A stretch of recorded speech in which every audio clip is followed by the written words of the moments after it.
In Turkey, a chaotic car crash claims 12 lives. Authorities report 31 people were rushed to the hospital due to critical injuries. More details on this later in the news. Good evening, I am Nina Richie Flores. This is Mata ng Agila International. Now for the headlines. Latest SWS survey says 51% of Filipinos rate themselves as poor. Fresh data from PSA shows unemployment rate in the Philippines dips to 4.7%. Marcos administration hopes King Charles's coronation would lead to peace and progress. ASEAN leaders to discuss regional crises amid the U.S. and China conflict. And Philippines clutches the 5th spot at the 32nd Southeast Asian Games.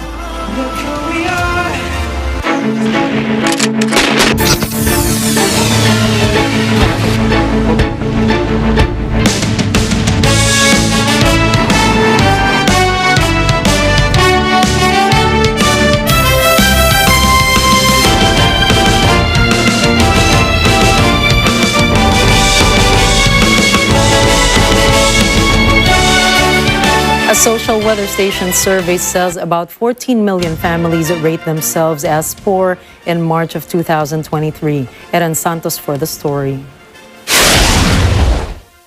The March 2023 SWS survey says 51% of Filipino families describe themselves as poor.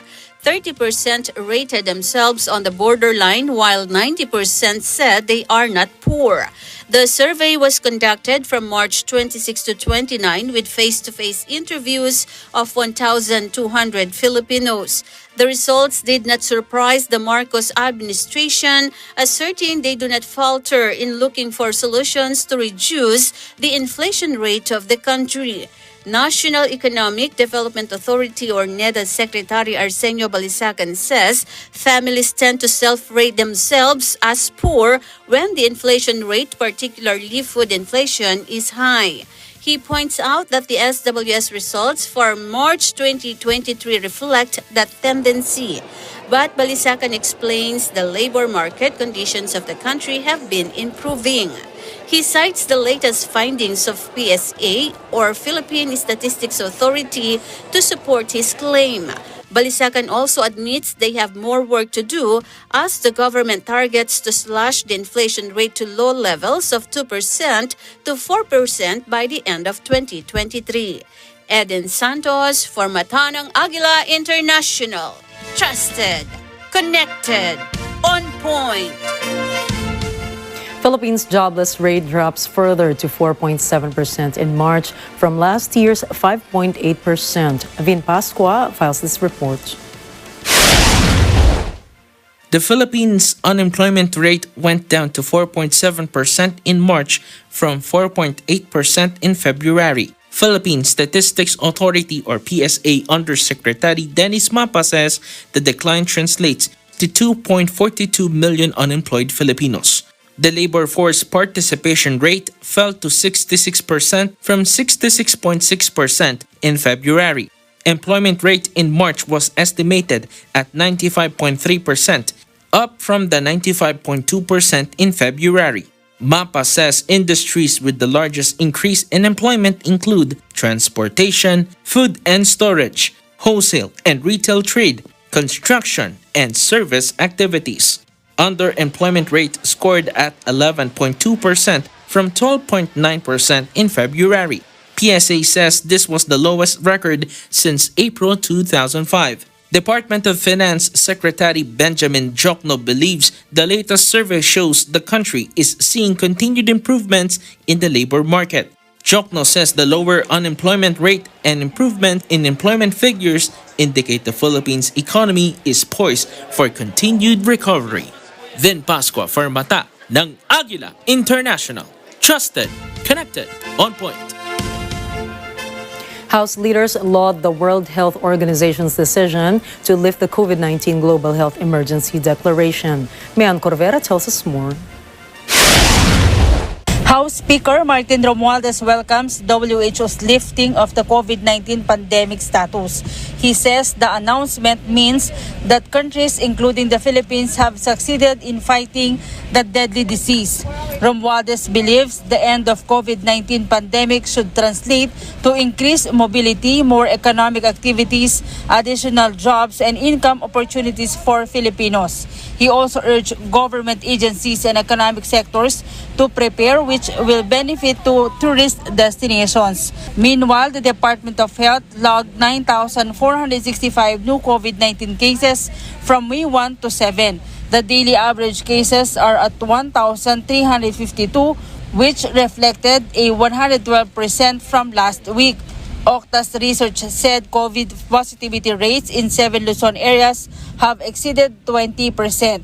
High positivity rates were observed in Metro Manila, Batangas, Bulacan, Camarines Sur, Cavite, Isabela, Laguna, and Rizal. Infectious diseases expert also warns the WHO's announcement does not mean there is no COVID-19 virus. Dr. Edsel Salvania believes there is a possibility that COVID infections may be rise. Health experts continue to remind the public to practice wearing face masks, social distancing, and getting COVID shots. Mean Corvera for Mata ng Agila International, trusted, connected, on point. A possible trilateral joint patrol in the West Philippine Sea is expected to commence in the third quarter of 2023. Madeline Villar-Moratillo has the details. Philippine Ambassador Jose Manuel Romualdez says a possible joint patrols by the Philippines with the United States and Australia in the West Philippine Sea may occur by the third quarter this year. Romualdez notes the recent statement of President Ferdinand Marcos Jr. and U.S. President Joe Biden that they are looking for a trilateral cooperation with other countries. Last February, Australia confirmed the possible joint patrols in the West Philippines. According to Defense Secretary Carlito Galvez Jr., the two countries once conducted joint maritime patrols in the Celebes Sea and the Sulu Sea in the past. Japan also shows its support for the Philippines. Ambassador Romualdez says Japan currently is a strong partner of the Philippines. He also notes that the Marcos administration would like to see the said neighboring country in engagements such as defense talks. Last week, the Japanese embassy in Manila explained that discussions are yet to occur on the possible joint patrols in the West Philippine Sea. Madeline Villar-Moratillo for Mata ng Agila International. Trusted, connected, on point. President Ferdinand Marcos Jr. flew to London on Friday to join world leaders attending the coronation of King Charles III. Marcos Jr.'s attendance also marks the first time a Philippine leader appears as guest in the coronation of a monarch in the United Kingdom. Marcos Jr. said he was able to speak with King Charles and express to him the praises from Filipinos. He also hopes the King's coronation will start a new chapter of peace, progress, and prosperity for the United Kingdom and the Commonwealth nation. From London, England, here's Love and Season for more details.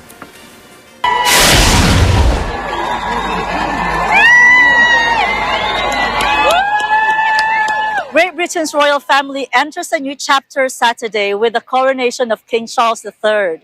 For the majority, it was a chance to celebrate being British or express their support for an establishment that pulls the interest of so many people around the world. The glittering Westminster Abbey ceremony, steeped in 1,000 years of tradition and ceremony, was attended by global royalty and world leaders, as well as hundreds of UK community and charity representatives. Thanking all those involved, Buckingham Palace said King Charles and Queen Camilla had been deeply touched by it. Royal fans did not let rain spoil the celebration. Crowds who gathered to witness the event lined the 2-kilometer procession route from the palace to Westminster Abbey in their thousands, wearing ponchos and using umbrellas. Well, I'm very patriotic, obviously, and I like to join in when I can. Not always possible, but if I can do it, I like to. It's been good fun. I've met lots of different people from lots of different countries. My expectation was a bit bigger because I was expecting to at least see something, but I couldn't get close enough to see anything. But I'm still happy of him here in England. So far, he's doing well. He's doing pretty well. Amongst the crowds are some Filipinos who have come to appreciate the monarchy and the royal family. I said to myself, I cannot miss this event because I was also here when when Charles and Diana was married, I was with St. Paul's. And I don't want to miss this one because it's a once in a lifetime event. Ang balita ko si Bongbong Marcos ay malapit sa mga monarch. So maaaring maging dahilan yan para magkaroon tayo ng maraming investment sa Pilipinas. So halos lahat ng mga Pilipino dito naging British citizen na. So we embrace their tradition. Kaya talagang nakaka-proud na maka-attend ng ganitong celebration. Early Sunday, partygoers flocked to tens of thousands of street celebrations and big lunch events, looking to bring modern Britain's communities closer. Monday has been declared a public holiday, meaning people can enjoy Sunday unburdened. This is Love and Season London Bureau reporting for Matanang Agila International. Trusted, connected, on point. In Papua New Guinea, members of the community gathered together at a stadium to remotely witness the coronation of His Majesty King Charles III. Net 25's Eko Hortaleza Quinola reports. People of Papua New Guinea witnessed the live telecast of the crowning of His Majesty King Charles III and Her Majesty Queen Consort Camilla at the Sir Hubert Murray Stadium. His Majesty King Charles will reign over the United Kingdom and 13 other Commonwealth realms. These include Papua New Guinea. We will be a great king of the United Kingdom, of the Commonwealth, and of PNG. I thank each and every one of you for accepting the invitation to join this historical and prestigious event. The country organized a program as celebration for the much-awaited coronation. Prime Minister James Marape spearheads the event with the other public officials. On behalf of every child of Papua New Guinea throughout the length and breadth of this august nation, let me take the time to offer a hearty congratulations and well wishes to His Majesty King Charles III on his coronation. As a Christian country, we pray that God will bless him with a heart of service and duty to honor his calling, and also to speak with conviction on matters close to his heart.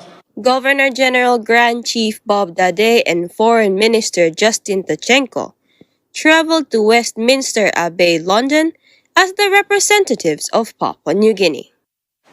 The nation of Papua New Guinea and the United Kingdom have always enjoyed excellent relations since pre-independence time. I take this opportunity to wish His Majesty and the royal family continued good health, happiness, prosperity, and every success of the reign of King Charles III, the King of Papua New Guinea. Eko Hortaleza Quinola, Port Moresby, Papua New Guinea, Matalang Agila International, trusted, connected, on point. Senator Amy Marcos has filed a resolution for a Senate inquiry on the possible effects of artificial intelligence or AI to the country's businesses. Marcos says AI is developing faster, which could take away jobs and turn employment growth upside down. Marcos underscores the urgency of educating lawmakers about global developments, saying there is a need to deal squarely with an inevitable technological tsunami. Senate Resolution number 591 noted the alarming prediction that at least 1.1 million jobs in the Philippines will disappear by 2028. Marcos based her resolution on a study by Oxford Economics and US-based digital technology company Cisco.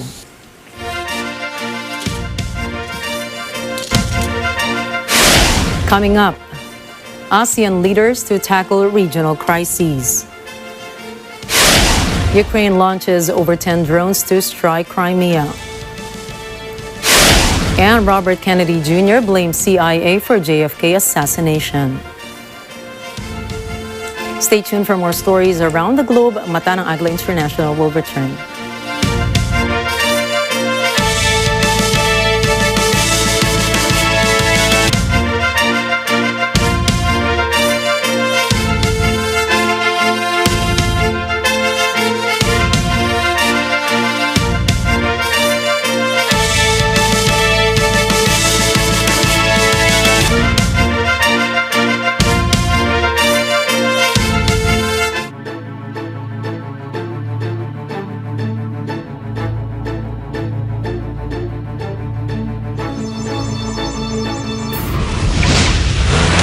Restore my...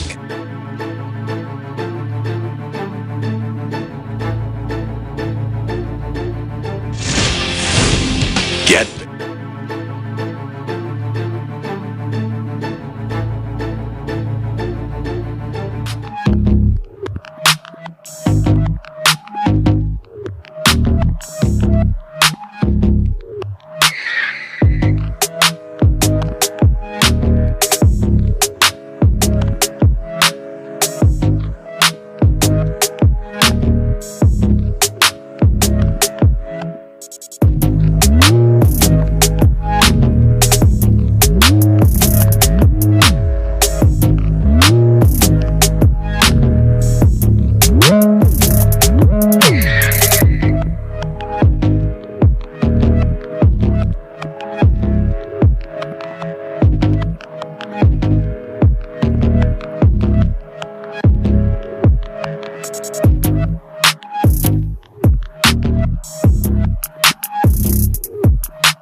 Let's get together.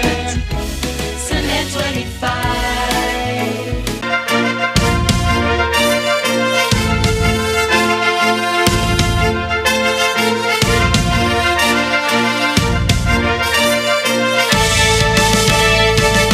Welcome back to Mata ng Agila International.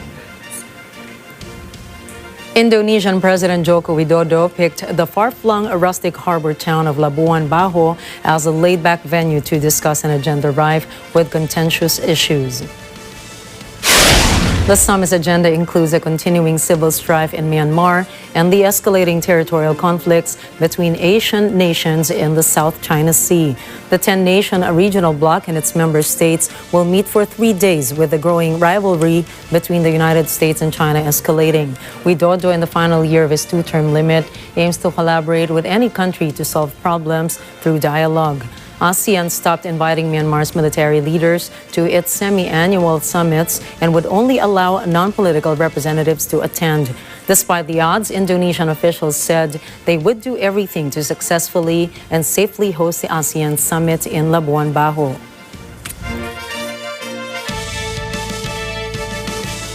Japanese Prime Minister Fumio Kishida was in Seoul for a landmark summit with South Korea's president.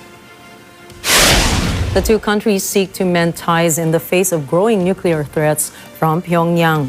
Kishida's visit makes this the first official bilateral visit by a Japanese leader to South Korea in over a decade. He had summit talks with South Korean President Yoon Suk-yeol, who has made resetting ties with Japan a top priority for his administration. Kishida said he was looking forward to an honest exchange of views with Yoon, a relationship based on trust. For Yoon, it is long overdue that the two countries end the vicious cycle of mutual hostility and work together to improve regional security. As the United States and China compete to win influence in Southeast Asia, Taiwan steps up its efforts to look for investments in other countries. Moira Encina for the report. Analysts believe there is a sharp rise of economic tensions between Beijing and Taipei. Data from the first quarter of this year shows Beijing representing 35% of Taiwanese exports. But in 2022, China was buying 38.8% of Taiwanese goods. In 2019, the figure was 40.2%. Taiwan's direct investment also fell to $5 billion in 2022, a far cry from more than $10 billion annually in the early 2010s. Last month, China launched a trade investigation to nearly 2,500 imported goods from Taiwan. The probe included an examination of rules imposed on agricultural, textile, and mineral sectors. Beijing officials claimed it was a measure that follows trade barriers, but Taiwanese officials said there were no earlier notices about the trade barrier probe. Some experts also say that the Chinese trade measures were politically driven. As a result, economists say Taiwan is diversifying its export away from China. Alternative export destinations include the United States, India, Southeast Asia, Australia, and New Zealand.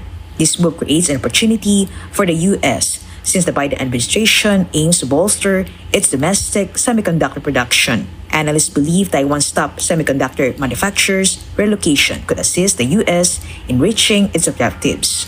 To achieve these, the U.S. must grant tax credits to Taiwan's businesses. But in reaping economic benefits, experts say Washington may once again complicate political issues within the Taiwan Strait. Moiri Insina for Mata ng Agila International. Trusted, connected, on point. Foreign ministers from Arab League member states have agreed to reinstate Syria's membership into the fold at the League's headquarters in Cairo. The ministers voted for Syria's return after a 12-year suspension. The decision was made in advance of the Arab League summit in Saudi Arabia on May 19 and amid a flurry of regional normalization of ties with Damascus in recent weeks. Syria's membership was revoked after President Bashar al-Assad ordered a crackdown on protesters in March of 2011 that spiraled into a civil war that has killed nearly 500,000 and displaced another 23. Arab states have been looking to normalize ties, working towards an Arab-led political path in solving the global economic crisis. Arab League Secretary General Ahmed Abul Gheit says that al-Assad can attend the Arab League summit later this month if he wishes to. اتخذت الدول العربية قرارا باستئناف مشاركة وفد الجمهورية العربية السورية في اجتماعات مجلس جامعة الدول العربية وجميع المنظمات والأجهزة التابعة لها اعتبارا من اليوم 7 مايو 2023. Jordan, Kuwait, and Qatar had opposed al-Assad's presence at the Arab League summit, saying an invitation before Damascus agrees to negotiate a peace plan would be premature. Meanwhile, the United States has said it will not change its policy towards the Syrian government, deeming it a rogue state and urging its Middle Eastern counterparts to negotiate a quid pro quo for engaging with al-Assad. المثال أتوقع جدا أن الكثير من الدول الأوروبية والدول الغربية سوف يعني ربما لا يسعدها هذا القرار العربي، لكن ده قرار عربي مستقل شايف أنه المصلحة العربية تستدعي في هذا التوقيت تحديدا أن المصلحة العربية تتطلب أنه لا يترك الشأن السوري بمفرده هكذا. الشارع العربي في مواجهة تحديات الأزمة. The Chilean right wing wins a majority of votes to elect advisors for its constitutional commission. With 95% of ballots tallied, Chile's Republican Party, led by former conservative presidential candidate Jose Antonio Cast, secured nearly 35% of the vote. The final results will determine the exact makeup of a 50-seat Constitutional Council that will be in charge of drafting a new constitution. Articles will need a 3/5 majority to be approved. This is the latest step in the efforts to overhaul the country's dictatorship era after Chileans voted to draft a new constitution in 2020. The constitutional advisors elected on Sunday will start drawing up a new constitution in June based on a draft compiled by 24 constitutional experts appointed by the National Congress in March. Voters will then approve or reject the new proposal in December.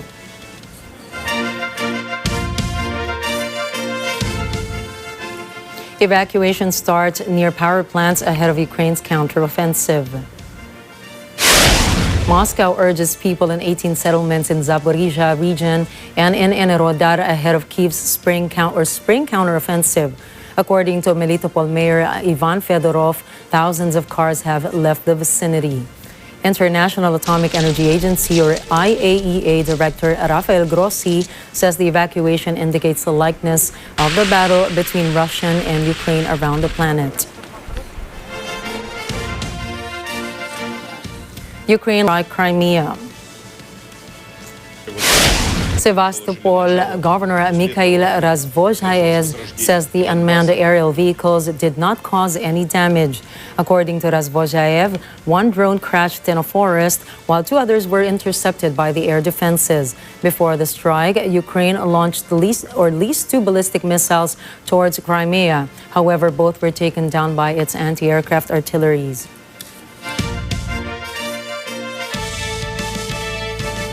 Russia's Wagner Group boss Yevgeny Prigozhin has issued a series of angry statements at the Russian government in recent months.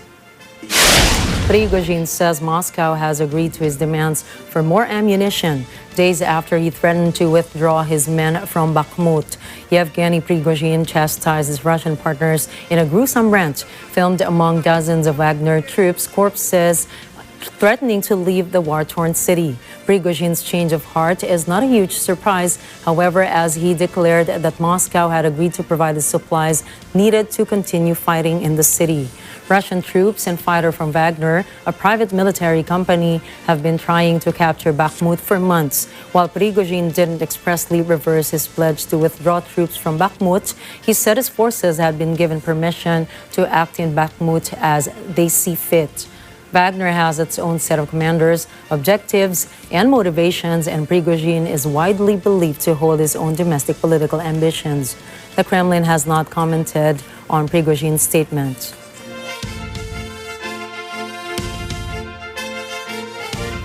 In Russia, Tuesday, May 9th will be Victory Day, marking the 78th anniversary of Germany's surrender in World War II. The Soviet Union lost millions of lives in the war in exchange for Germany's defeat. Records show that the Red Army offensive pushed the German forces from Stalingrad to Berlin, about 1,500 miles of travel. When Vladimir Putin takes the stage this year to commemorate the Soviet victory over Germany, his speech on Red Square will have been preceded by a turbulent week.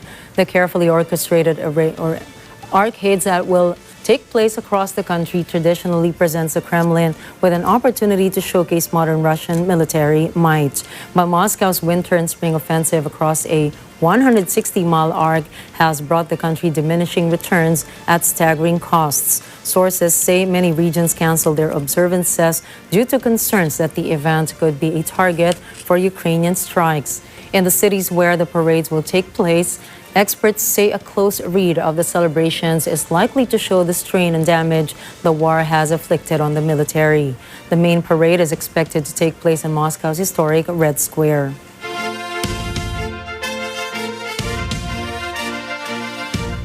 Democratic White House contender Robert Kennedy Jr. blames the CIA for the assassination of his uncle, former President John F. Kennedy.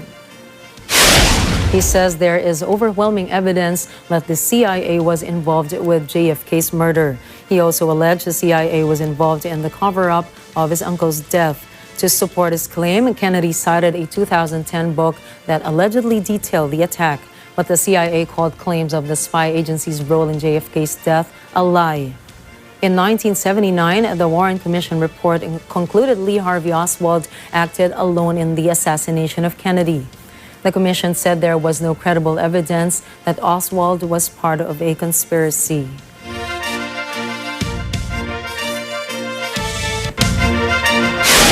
Up next, Texas mass shooting death toll has risen to 9. A car crash in Turkey claims 12 lives. And floods in the Congo have claimed nearly 400 lives. Please don't go away. We have more stories from around the globe when Mata ng Agila International returns.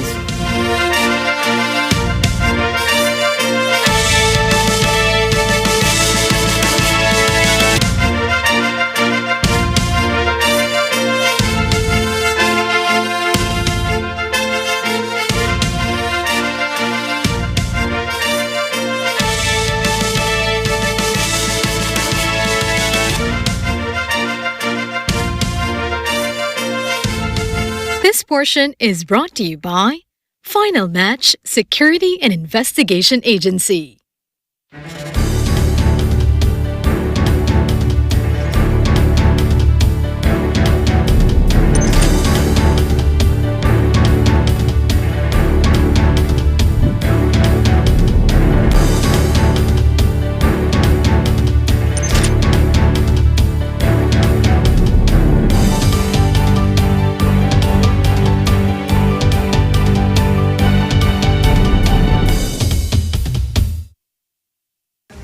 Susunod sa Counterpoint, nakilala siya bilang si Joey sa isang sikat na soft drink commercial na lumabas noong late 80s. Ngayon, isa na siyang writer, host, at entrepreneur. Mr. RJ Ledesma. RJ. Kumusta, Attorney Sal? Ikaw ito lang idol ko. Hindi lang sa brilliant legal mind, kundi sa fashion icon ka rin para sa akin po. Nakita niyo ang galing mong bola? Ngayong Miyerkules, alas 10:30 ng gabi, dito sa Net 25.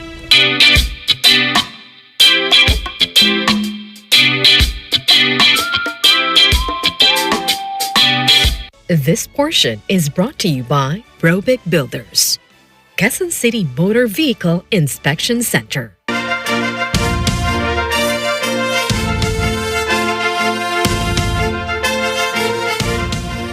At least 22 people died when a double-decker tourist boat capsized in India's southern state of Kerala.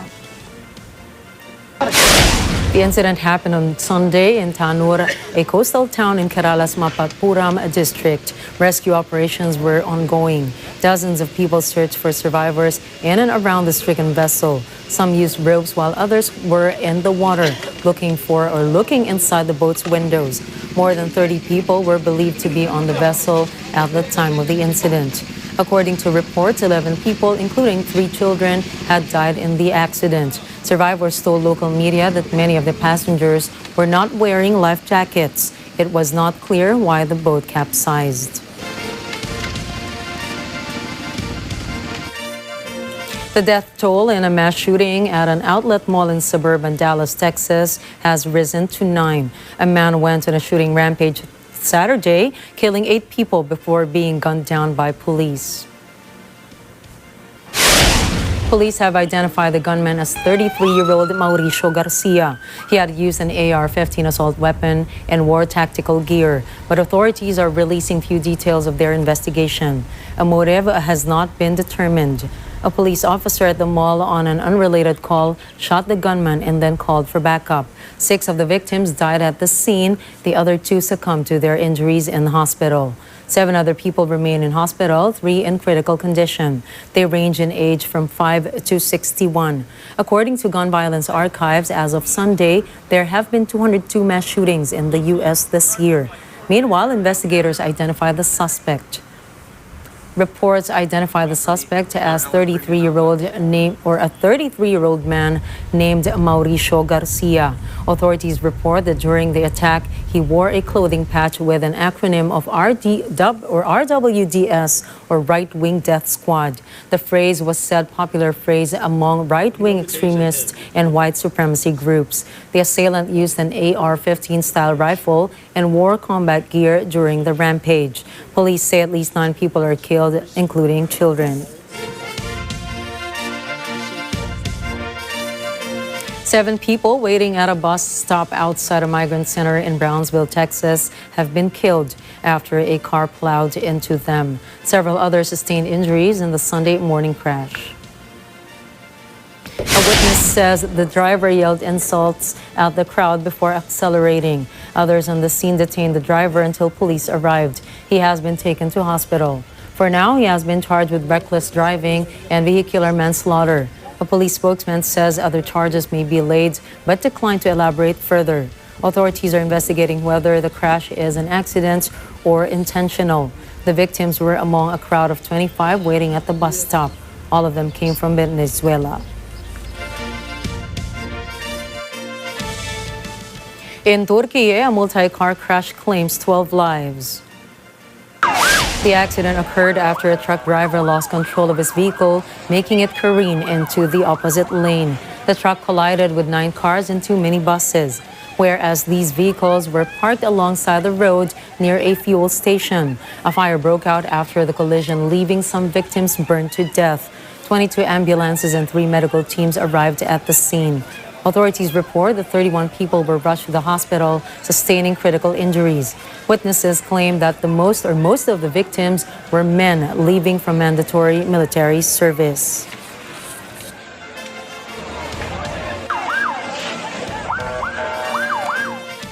An explosion was heard on Monday morning near the Golden Temple in Amritsar, making it the second such incident within a span of 48 hours.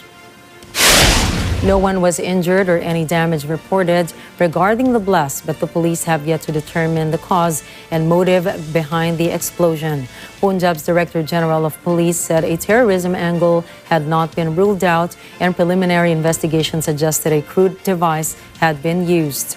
Last March, a manhunt was launched in Punjab to arrest a Sikh separatist that sparked protests and vandalism among the diaspora. It wasn't clear if the latest blasts were linked. Police and forensic teams reached the spot soon after and started collecting samples for investigation. Locals called for a thorough probe into the two explosions. In India, a clash between ethnic groups of Kuki and Meitei claims at least 55 lives and leaves more than 60 or 260 hospitalized. The two groups skirmished, exchanging gunshots in the streets of Imphal in India. Indian military reports about 23,000 civilians fled from the fighting and are housed in a garrison within the state. The conflict started after thousands of people of the All Tribal Students Union of Manipur demonstrated against a possible inclusion of the state's majority Meitei as a scheduled tribe group. Scheduled tribes are among the disadvantaged groups in socio-economic status in India and have been denied access to education and job opportunities. According to other tribes, if the Meitei community will be tagged with the scheduled tribe status, others fear that they will not receive a fair chance for jobs and other benefits.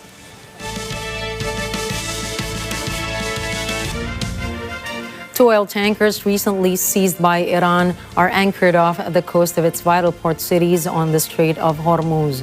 The satellite photos show the Advantage Suite and the Niovi docked just south of Bandar Abbas near a naval base in the port city in Iran's Hormozgan province. Iran seized the Advantage Suite, staffed by 23 Indians and 1 Russian, on April 27 as it traveled in the Gulf of Oman. Tehran claimed the vessel had struck another ship. Satellite images show a second ship, the Niovi, a Panama flag tanker, which Iran's paramilitary Revolutionary Guard seized on Wednesday as it left a dry dock in Dubai. While not carrying any cargo, Niovi's cargo history showed the vessel receiving oil from a ship known as the Oman Pride from as far back as 2020. The U.S. Treasury in August 2021 sanctioned the Oman Pride and others associated with the vessel over it being involved in an international oil smuggling network. The managers of the Niovi have not responded to calls for comment, though the Greek Coast Guard has said the Niovi was staffed by Greek, Filipino, and Sri Lankan sailors.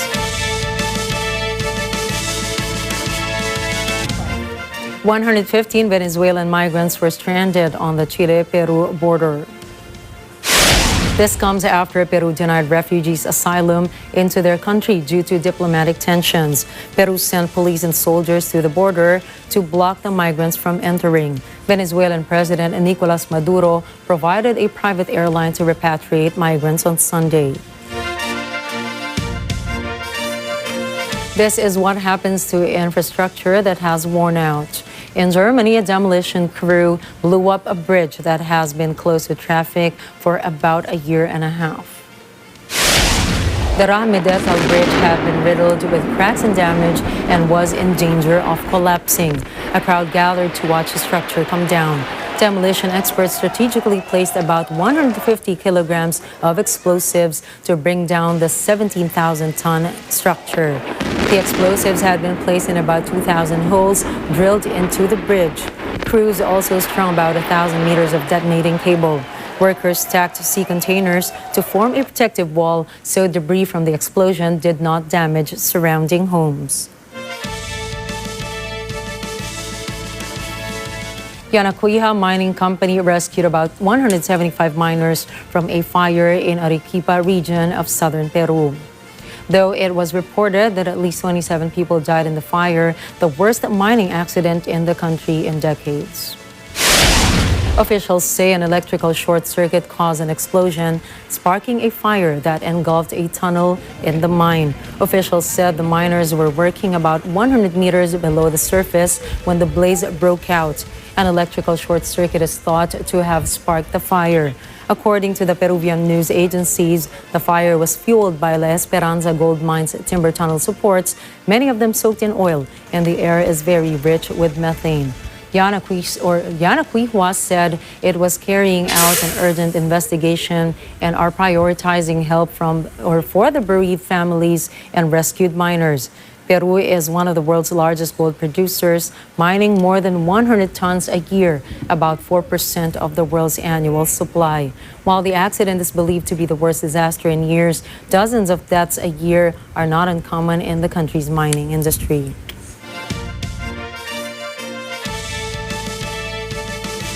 The death toll from floods in eastern Congo has almost doubled, reaching close to 400 people as of Sunday. The administrator of the Kaleha territory of South Kivu province reported that many bodies were recovered floating in Lake Kivu. Administrator Thomas Bakenges said the confirmed number of dead stood at 394, but it was a provisional count since the search was continuing. More than 300 victims have been buried as of Sunday.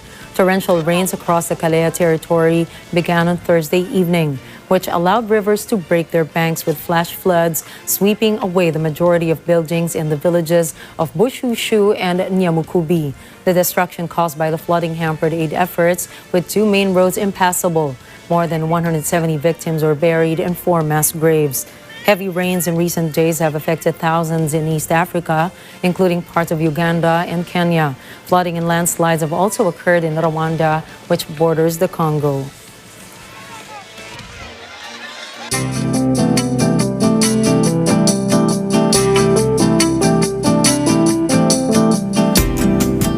Wildfires in the western Canadian province of Alberta have forced thousands of people to flee their homes. As Eagle News correspondent Thomas Eyelickness reports, the province has declared a state of emergency. I don't know that I've ever seen 24,500 people across over 20 communities be evacuated at one time. That's Alberta Premier Danielle Smith explaining why her government has declared a provincial state of emergency.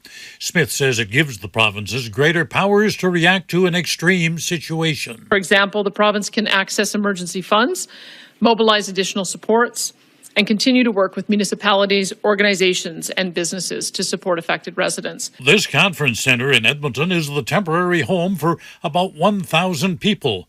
There are similar evacuation centers in other communities. Right now, about 110 wildfires are burning in northern and central Alberta. Close to a third of them are out of control. 27 of them have been caused by human activity. Another 11 have been sparked by lightning.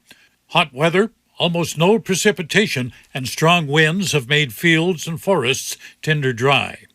Over the weekend, firefighters received a bit of relief. Temperatures dropped by about 20 degrees Celsius, and instead of 30-degree heat, the thermometer in many places recorded single-digit temps. As well, a bit of rain fell, but what is needed is a heavy rain that will soak the ground. Later in the week, things are expected to heat up again, and with that, the risk of more fires increases. To aid in the battle against the flames, other provinces are sending crews to Alberta. Meanwhile, those in evacuation centers wait patiently for the green light to return to their communities, and they hope that when they do arrive, that the flames have not charred their homes. In Edmonton, Canada, Thomas I. Likeness for Matanlang Agila International, trusted, connected, on point. Coming right up, U.S. Department of Justice investigates Biden sanctions on Russia. Philippines captures 15 gold medals in day 2 of the 32nd SEA Games. And witness an art school in Senegal that uses graffiti in teaching. Catch the latest in business, sports, and entertainment when Mata ng Agila International returns.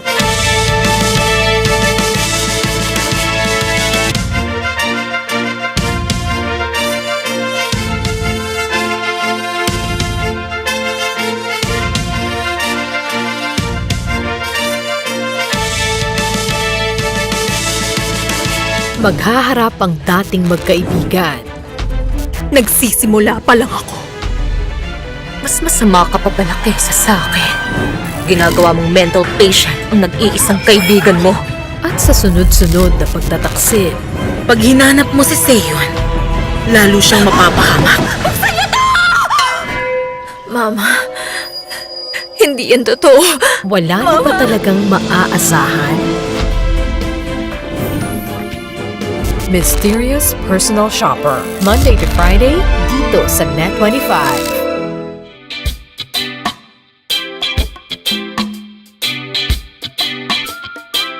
Samahan ang paborito nating barkada sa umaga. Magbibigay ng saya, tawanan, at iba't ibang pakulo sa inyong umaga. Busog ba kayo sa kaalaman at updated ang umaarangkadang mga balita? Matutong kumita, magluto, mayroon ding sayawan at kantahan. Ang programa na nagbibigay inspirasyon sa bawat kada all over the world. Lunes hanggang Biyernes, alas 6 hanggang alas 8 ng umaga, dito lang sa Net25.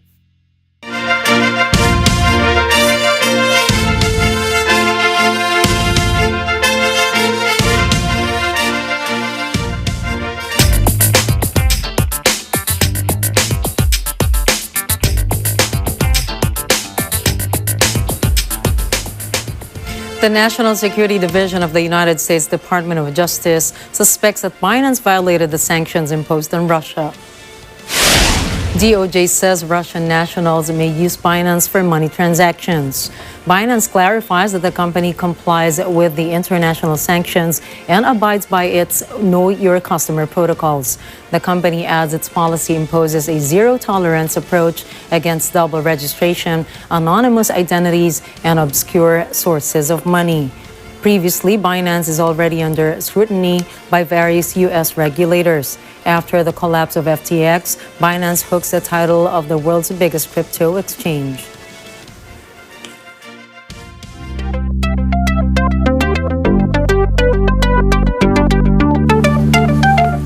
Sonic booms in aircraft have significant effects on people on the ground, disrupting sleep, causing fear and startlement, and can interfere with communication. Now, NASA's Quest mission aims to remove this loud explosive noise from supersonic flights.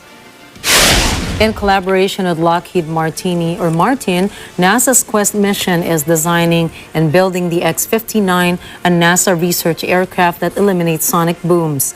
This might end the 50-year ban on supersonic flights, which had been distressing the public due to their loud and disruptive sonic booms. Nearing its final developmental stages, the X-59 will be flown at Mach 1.4 over communities in the U.S. to study human responses and establish an acceptable noise.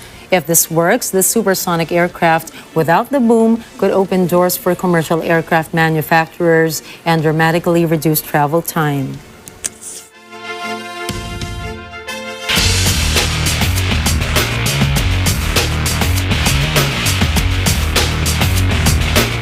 In the 2023 Southeast Asian Games or SEA Games, Jamie Lim captures 2 gold medals, tying his dad Samboy Lim. Jamie Lim fought her way for the gold medal, defeating Cambodia's Van Chakria 3-1 in karate before home crowd cheers in Cambodia.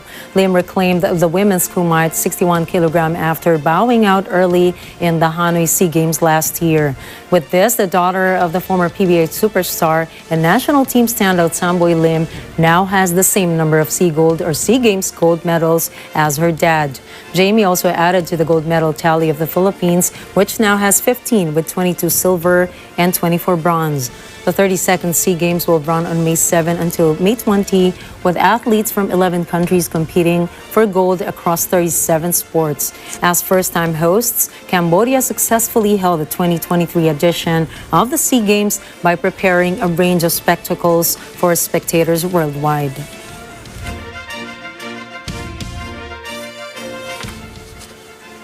Things are surely heating up in Arizona as the tandem of Kevin Durant and Devin Booker catch fire.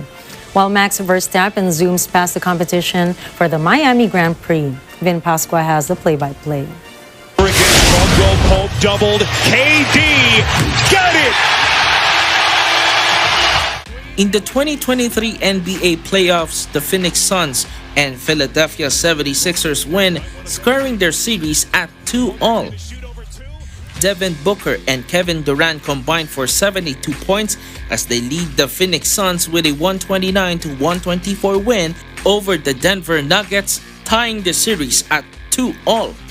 Booker and Durant each scored 36 points, while Landry Shamet added 19 points, including 4 three-pointers in the fourth quarter. The Nuggets even James KD! Crucial Game 5 will be on Wednesday as it will shift back to the Rocky Mountains of Denver, Colorado. James Harden and Joel Embiid led the Philadelphia 76ers in a thrilling overtime win against the Boston Celtics, scored 116-115. The MVP Joel Embiid scored 34 points with 13 rebounds, while James Harden added 42 points with a game-winning 3 in overtime. Philadelphia's win tied the series as the pivotal Game 5 will be on Wednesday at the TD Garden in Boston. Embiid bullies his way inside, out to Harden for the 3, got it!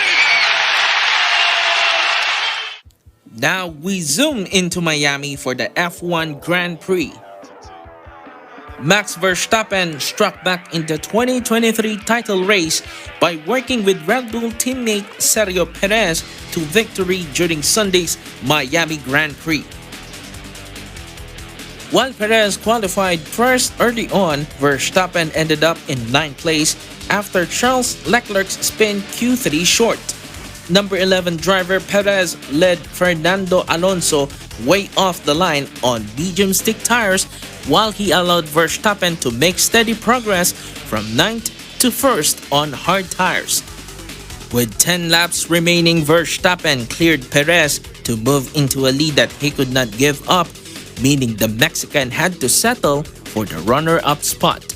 In addition to a statement victory, Verstappen picked up the fastest lap bonus and the Driver of the Day award. The best of the rest spot in 3rd was left to Fernando Alonso and Aston Martin, making it 4 podium finishes in 5 races for the new partnership. F1 will head from the United States to Europe for the Emilia-Romagna Grand Prix at the Autodromo Internazionale Enzo E. Dino Ferrari from May 19th to 21st. For sports, Vin Pasqua for Mata ng Agila International. Trusted, connected, on point.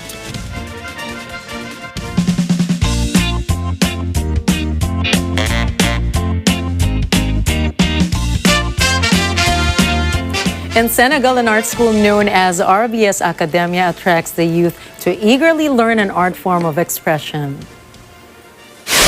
RBS Academia teaches its students how to use graffiti as a tool to express themselves. But founder Serigne Mansour Fall notes the art form is pretty niche. However, later realized that more youth are interested in graffiti. He adds that the school aims to both educate the youth about art and provide means of making money. L'idée n'était pas juste de former des jeunes qui vont utiliser cet art comme médium pour juste faire de l'argent, même si c'est tout à fait légitime et légal. Mais aussi des jeunes qui comprennent les réalités de leur époque, qui comprennent les réalités de leur peuple, qui comprennent aussi le sacrifice qui a été fait pour qu'on en arrive là. Graffiti is considered in Senegal as artworks that often bear messages about political issues, education, health, and the environment. Over 100 speeding Chihuahua joined in the 11th annual running of the Chihuahuas event in Washington, D.C. About 150 Chihuahuas race in 8 groups on a 60-foot racetrack, while winners take home pet-friendly gifts and prizes. A Chihuahua named after Justice Ruth Bader Ginsburg won the coveted trophy.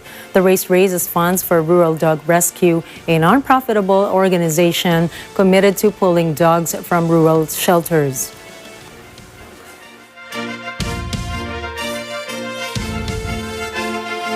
Well, it's Monday, and to start the week, here's a quote from Gabriel Garcia Marquez, a renowned Colombian novelist and Nobel Prize winner for literature.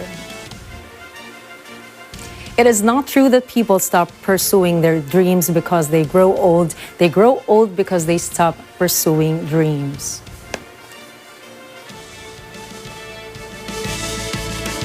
Now I feel like a teenager because there are yet so many dreams that I want to pursue, and I wish you do the same. And that's our wrap for tonight's broadcast. Catch the latest updates on our social media channels. I am Nina Richie Alago Flores. This is Mata ng Agila International, trusted, connected, on point.